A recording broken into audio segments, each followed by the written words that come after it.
Hey everybody, today we're going to ask the question and hopefully answer the question, and maybe you can help me on this one.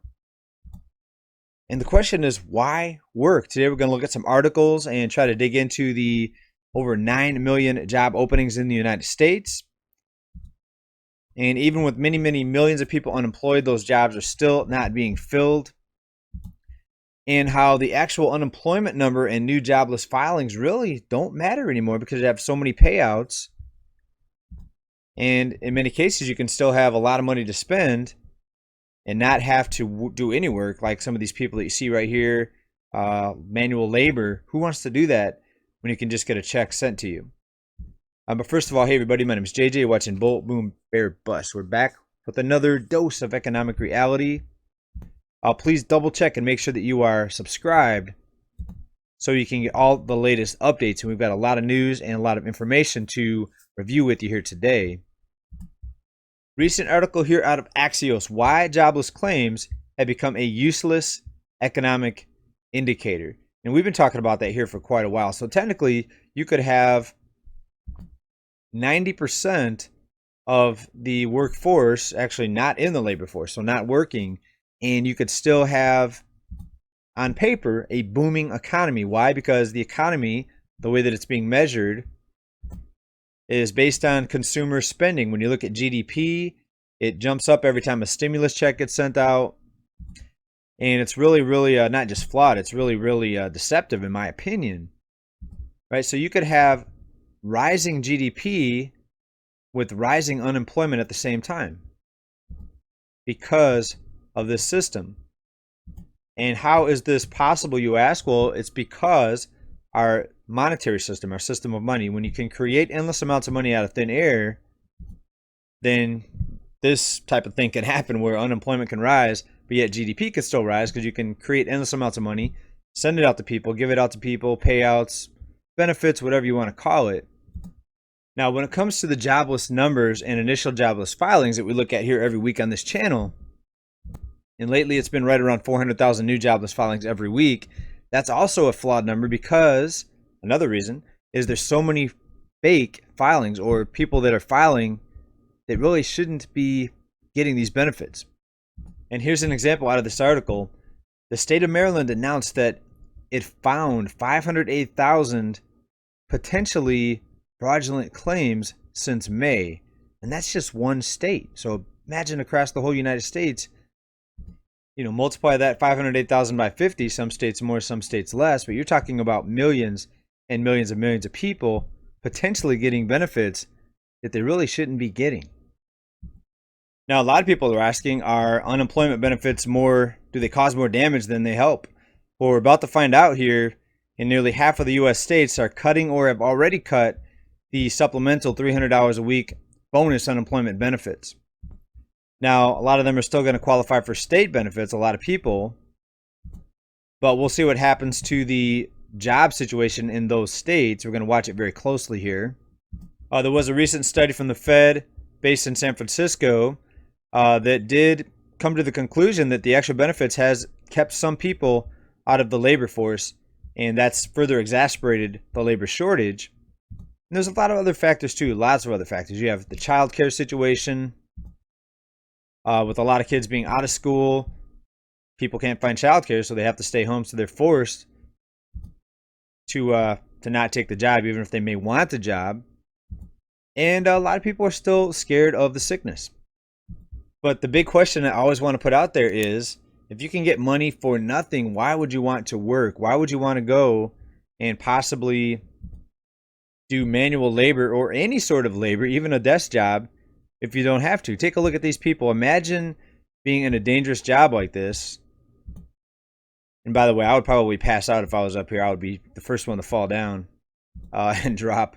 But why would you want to go out and do a job, potentially dangerous job, maybe one like this? Of course, this is an old picture. I'm thinking OSHA came in and probably regulated things like this. But why would you want to go out and do any sort of manual labor when you can get paid for doing nothing, money for nothing, right? Like the old song. And also, take a look at this. Employment increased in just 14 states in the month of May. Only 14 states employment increased. Right? So again, we have to question the narrative here. Is this an economic recovery? Employment increasing in just 14 states. That's an economic recovery. You see, this all goes back to the banking system, the debt, the borrowing, the spending, the endless money creation. And essentially, it's creating an economic illusion. So think about this. Technically, you could have zero manufacturing in a given country. Let's say the United States. Let's say the few remaining manufacturing jobs that are left vanish and go overseas.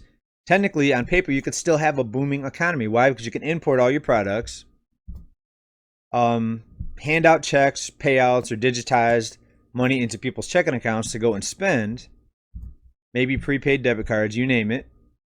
And on paper, you could have a booming economy with nobody working, with just consumption.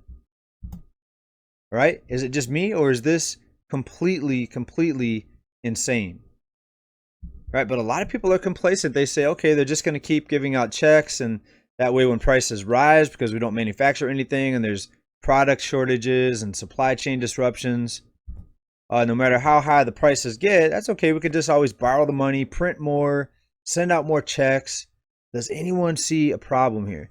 This is going to lead to the biggest financial collapse of all time. Whether it's inflationary, they just keep on the money printing, just keep on foot on the pedal of the money printer, or deflationary. I think at some point this bubble is going to pop.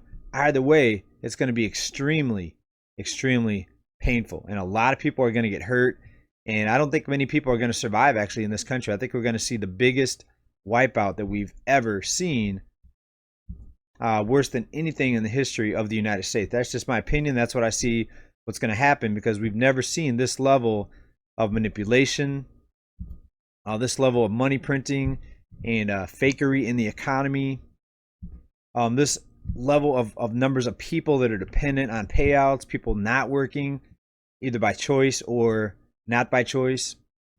And even a recent article here at a Market Watch points this out. The U.S. is the country most vulnerable to a new financial crisis. And this was a model that was created by a bank, and essentially it measures the amount of risk in the economy, and the level of money printing right now and support and artificial support, stimulus checks, etc., is off the charts, unprecedented, has never been seen before in the history of the world. Not just the United States, the history of the world. And let me just read you an excerpt out of this article regarding this study. Financial cycles are often associated with aggressive risk-taking and can be self-fulfilling, as rapid credit growth drives up asset prices, which increases collateral values and in turn further increases the availability of credit. Financial cycles are driven by, but also feed, an unsustainable economic expansion, which manifests itself in unsustainable credit and asset price booms. Now, the key word there is unsustainable. Unsustainable. A lot of people think that it's going to be infinitely sustainable, that the money printing will always be enough to keep these bubbles propped up. But at some point, there will be a correction, there will be a change, there will be a pullback, and there could be even a collapse. And I think we need to prepare. We have to survive right now in the inflationary environment, but if the rug gets pulled out, when the rug gets pulled out, or when the plug gets pulled, look out, it's going to be nasty, dangerous. You're going to have hundreds of millions of people begging and probably scratching for food. Supply chain disruptions, if the imports stop. This is a very delicate balance right now. So we all need to be very cautious, continue to get ready for what's ahead of us, folks. Let me know what you think down in the comments. Why work? That's what we started off talking about here.